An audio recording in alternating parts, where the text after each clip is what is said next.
Hey guys, what's up? My name is Dan and welcome back to the channel. Today we're going to be talking all things Arsenal.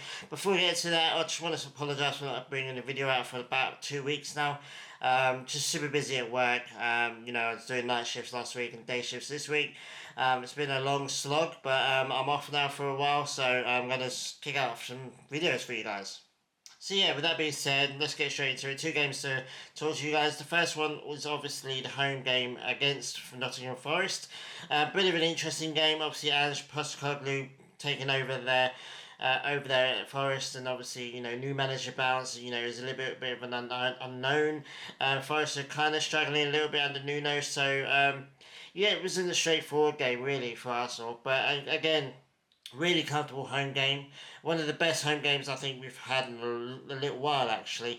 Super comfortable. Ended up being a 3-0 win, which is awesome. Another clean sheet. We've only conceded 1 goal so far this season, which is, touch wood, fantastic. And it was a set piece as well. So technically, no open play goals against us so far this season. Brilliant. What can I say about this game? I mean, it was awesome. Obviously, Zubimendi getting his first goals for the club. 2 goals, one of them being an absolute Golazo long-range volley was absolutely epic. Have to admit, it looked better in real life than it did in replay. Obviously, it was a little bit close to the keeper. You'd think the keeper would have done better, but it was super fast and super quick. I think it was past the keeper before you even realised what was going on. But yeah, absolutely brilliant goal, absolutely fantastic, amazing goal. And then he obviously goes and gets a header as well in the second half. Brilliant for him, Brace. I think he's only scored 6 goals or something, and he's already got 2 goals for Arsenal now, which is awesome.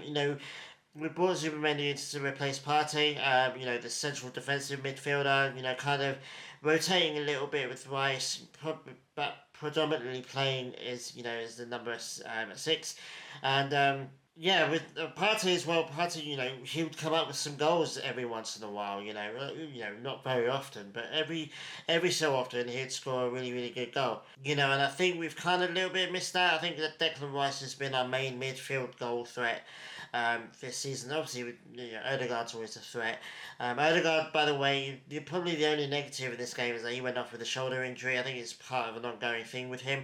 Not sure how long he's out for. He missed the UCL game in midweek, which I'll talk about in a minute. But yeah, like I said, that's the only negative part of this whole game, to be honest with you. But like I was talking about Partey, he'd come up with some goals, so it's nice to have Zubimendi scoring, for us, which is cool. I don't think we necessarily signed him for a goal threat, but he does have that in his locker, although he doesn't have that many goals in his career. But yeah, brilliant. 2 brilliantly taken goals, a really good long-range volley, which was absolutely a wonder strike, and then a header, which was awesome as well. It was quite short, so, quite surprising for him to get a header, but it was a really good goal. And then obviously Victor Gyökeres scoring again for us straight at the beginning of the second half. Eze, who had his home debut this game, which was awesome. So happy with him. Eze is such a feel-good presence in the team and in the Arsenal fan base right now. It was brilliant to watch him getting a really good assist, and Gyökeres, just feed him the ball and, in the box or run into the box, and then he's good as scoring as anybody. So another goal for him, which is awesome. And I think he's got a bit of unjustified scrutiny. I think there's plenty of other strikers that have started their Premier League campaigns this season not doing anything. Sesko, for example, but for some reason everyone's focused on Gyökeres, which is weird. But like I said, it is what it is. He's at Arsenal. The pressure and the scrutiny is ramped up when it's Arsenal. So I'm sure he's expecting it. But yeah, brilliant game. Another clean sheet. A good bounce back from the loss against Liverpool as well after the international break. Fortunately, we didn't have any injuries in the international break, which is rare. I think it's the first time in like 5 years that no Arsenal player got injured in the first international break, which is crazy. I think last year, it might have been Saka that got injured. I think Odegaard got injured last year, but it is what it is. Injuries happen. We've got a decent injury list now. Saka's still out. Jesus is still out. Odegaard's a bit of a question mark now. A whole bunch of other players as well. I'll name them all, but it'll be here all day. So it's good to have a big squad. It's good to have rotations, and our bench has never been stronger. As we'll talk about in the UCL game. And yeah, this is why we bought Eze in. Why'd you buy Eze if you've already got Madueke and Saka and blah, blah, blah? Well, this is why. Because, Saka got injured in the first game of the season. So, um, yeah, absolutely brilliant game. Long make two. We've got Man City in the league next, which is absolutely a huge game. They're on a little bit of a good form at the moment, so it'd be nice to get some kind of points from them. But yeah, at the moment we're doing all we can. I think we were unlucky to not get at least a point against Liverpool. I think Liverpool are hugely lucky this season. They seem to just get last ditch goals every game now. So I don't think that's going to be consistent, and I don't think that's going to last much longer. But yeah, focusing on City next weekend, or in a couple of days actually for me now recording. That's a huge game. Again, 11:30 p.m. on a Sunday is a trash kickoff time, but it is what it is. Last week was epic. We managed to go to the Globe. If anyone watching this went to the Globe in the city in Perth on Saturday, really good to see you. There was a massive turnout, I thought it would be. I was quietly confident because 7:30 p.m. kickoff on a Saturday is quite rare, and we've not had a decent kick. This is our only decent kickoff until I think end of October, I think. So I was kind of expecting people to kind of take that opportunity to go and chill out and watch the game, and they did. I mean, the pub was rammed, so credit to everyone that showed up to the Globe. It was an absolutely epic atmosphere. I've got the video on my shorts. It's kind of gone weird. It's got 1900 views for some reason. It's kind of weird and glitchy. I was going to re-upload it, but I thought I'll just leave it.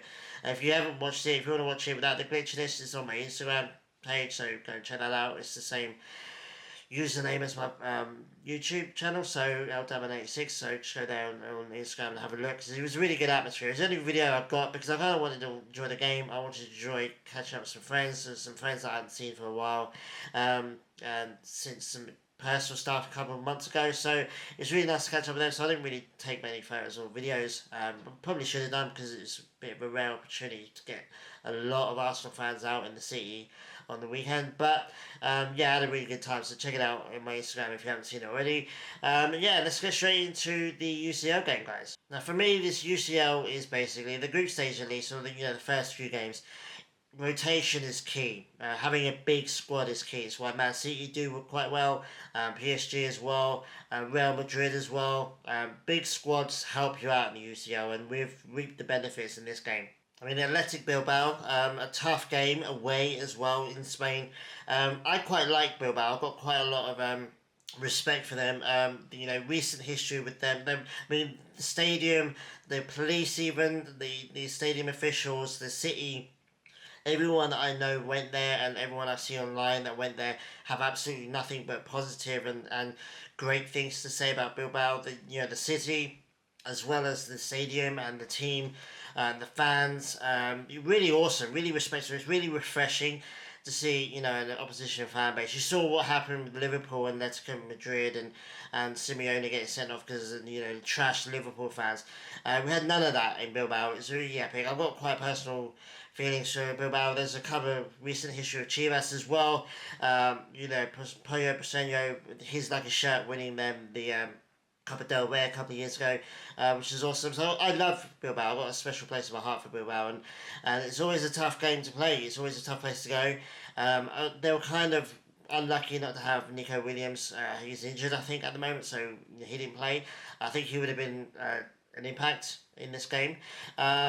But like I said, the first half was a bit trash. I mean, a bit boring.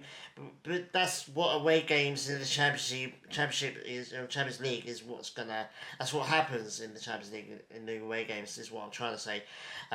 You have to grind out these results. You have to get the win no matter what, and we managed to do that. The substitutions, everyone's talking about the substitution. Arteta, I think there's something that he has improved on and has needed to improve on. His subs, when to make them, who to bring on. He's helped now massively the fact that we bring on likes of Trossard and Martinelli, who are, I would say, almost first team quality. I mean, with all the other team players that we've got now, you'd have to say that Trossard and Martinelli probably are at the back of the queue a little bit, especially in that attacking line. Martinelli, I love Martinelli. I think he's doing brilliantly at Arsenal. I think he can be a top player. He's struggled in the last year or two. It has to be real. You have to admit that. But this game was brilliant. He came on within 5 seconds. He scores a goal. Really brilliant. They scored and assisted each other, which is awesome. In the second half, Bilbao tired. They've had to contain Arsenal for 60, 70 minutes. And then that's when we pounced. We seized the opportunity, specifically Martinelli's goal. Just runs through. He always scores goals like that. He just runs past defenders, holds them off, runs past them, and slots the ball in. He does that all the time. Well, he used to do that all the time. He needs to do that more often. Just take the ball and just go. Quite often he's at the byline, he's on the far left-hand side. He likes to be in the middle-ish area or go into the middle, and he doesn't do that often enough. But that was typical for this game for me. We seized the opportunity. They were tiring. Their defence was tiring. And we seized the opportunity and we took it 1-0 Bosch. And then it was basically all cruise control from there. Trossard, manages to get the ball over the line for his goal. And we come away with a 2-0 win. And some people say we deserved it. Some people say we don't. Doesn't matter. In the group stage of the Champions League, you win. And the 3 points is what matters. And brilliant start to the campaign. We got a tough, group stage this tournament, this season. Getting this one, you have to say, well, you have to be beating Bilbao, but people, especially pundits, writing Bilbao off, disrespecting them. Like, they're doing relatively well at the start of this season for, over there in Spain, and I think they're no mugs, and they need to be given a lot of respect, and I think they can get some decent results in this Champions League season. So bit unfair on them, but it was a tough game. We managed to grind out a win. It doesn't always have to be pretty. It doesn't have to always be like Forest, where we dominated them and played really good football, scored some really good goals. Sometimes it's just about getting 1 or 2 goals and not conceding, and getting the 3 points. David Reyes only conceded 1 goal, like I said. I think he's leading for clean sheets now. So many clean sheets. He's just done his 100th game. I think the Forest game was his 100th game. Maybe in the BILBAO game, I can't remember. One of the two was his 100th game. I think he's got 42 clean sheets, is what I'm trying to say. 42 clean sheets in 100 games is absolutely amazing, considering how many Champions League games he's played, how many Premier League games he's played. Brilliant. And then, you have to hold your hands up, say that this is a world-class goalkeeper. I would say the best goalkeeper in the league, but everyone has their preference. And it was a brilliant game, brilliant result, and it helps us keep this run of form going. We've got Man City at home next. Absolutely imperative game, a huge game. If we can win there, hopefully Liverpool can step up. They've got the Merseyside derby this weekend against Everton. That's going to be a huge game. Everton, always stepping up against Liverpool. I think they beat them. I think Liverpool lost that game last season. I can't remember, but huge weekend. If we can get a result against City again, we beat them comfortably. I think twice last season. We didn't lose against them last season. If I'm not. I think we beat them at home and drew it away. I can't remember. But we're doing relatively alright against City of late, so it'd be nice to keep that run of form going. And then, midweek next week, we'll Port Vale in the EFL Cup. Relatively simple game. Touch wood. Lots and lots of rotations got to be in that. I kind of want Max Dalman to start that game, to be honest with you. I think it'll be really cool to see him play. I think, obviously, Kepa will play as well. And heavy rotation I think is needed. I think Ranieri will probably start, and some other players, probably some of the younger players as well. Because we're doing really well with that at the moment. We're producing a ring of really, really, really good talent. Ranieri, Lewis Skelly, Dalman's the newest one to come through. And we've got some others as well that can get their chance against Port Vale. So that's an important game, because that is a trophy that we should be looking at seriously, as knowing that we should be going for this one.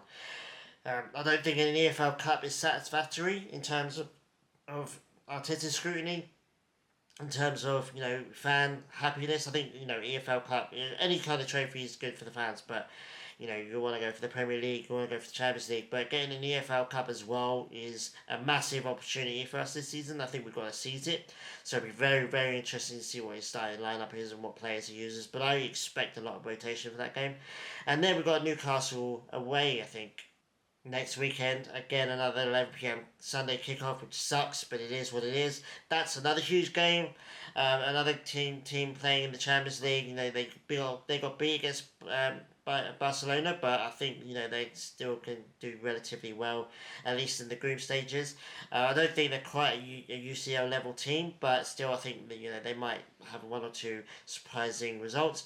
But that's always a tough game away from home. It could be a banana skin for us. We need to be on our game for that. So yeah, the tough start to this season continues. Liverpool. Liverpool away, Man United as well, and then I think that was away as well. Can't really remember now. And then Man City at home, albeit, and then Newcastle away. I mean, what a tough start to this season, but it is what it is. We're doing all right so far. I mean, we deserve a draw at least against Liverpool, so I'm not really massively negative right now. If we can get a decent, comfortable result against Port Vale, that'd be great. Touch wood, and then like I said, try and get a decent win, a decent result against Man City, and then go to Newcastle. And after that, you have to start looking further ahead, but. Right now, I'm quite happy. The squad's looking good. We've got these injured players coming back slowly. I think Saka's almost ready. I think Jesus is probably not going to be here till Christmas, but still, we've got all these players coming back. So, it's great at the moment. I don't have any real complaints, to be honest with you. I think we're doing all right. It's just that Liverpool game is the one blip. We played really well. We bossed them at home. We bossed them away at their place, should I say. It was a world-class free kick. That's the only negative part of our season so far, so long may that can continue. Again, silverware is imperative this season. It's expected now, not just in the EFL Cup, like I was saying, we have to really go for this league. Liverpool have all the luck at the moment. You can say that in a negative, dismissive way. You can say that as a positive, whatever. It's still lucky at the moment. They have all the luck, and you need that to win the Premier League. I mean, if City do win at the weekend, then they're right back into the title fight. In my opinion, we need to win that game against City, but it's a huge game. We'll have to wait and see. Let me know what you think about the first game, about the Bilbao game, what the game's coming up, players at the moment. Which player have I not mentioned that has done really well for us so far? And let me know in the comments. We'll talk about it in the comments. So. Yeah, anyway guys, thanks for watching. I won't leave it so long next time. It's just a couple of weeks of crazy scheduling and stuff. I'm off for now for a couple of weeks for my birthday, so I'll be doing some more video. I'll do a video on Monday for the City game, for example. I'll do a video for the EFL Cup game probably, and then obviously next weekend. So I'm off for the next couple of weeks, so expect a bit of a deluge of videos over the next couple of weeks, because I'm going to really try to make the most of this opportunity. So anyway guys, thanks for watching. If you saw me at the Globe, if you went to the Globe last Saturday and you saw me there and we didn't talk or whatever, just comment down. If you've got on the YouTube account, just leave a comment down in this video, or on my Instagram if you follow me there, and we'll talk about it. So, because there'll be another one, there'll be another early Saturday kickoff at some point this season. So, hopefully I'll see you then instead. But anyway, guys, thanks for watching. Have a really good weekend. Have a really good end to your week. And look forward to seeing you on Monday to talk about the City game. So, take it easy, guys. Adios.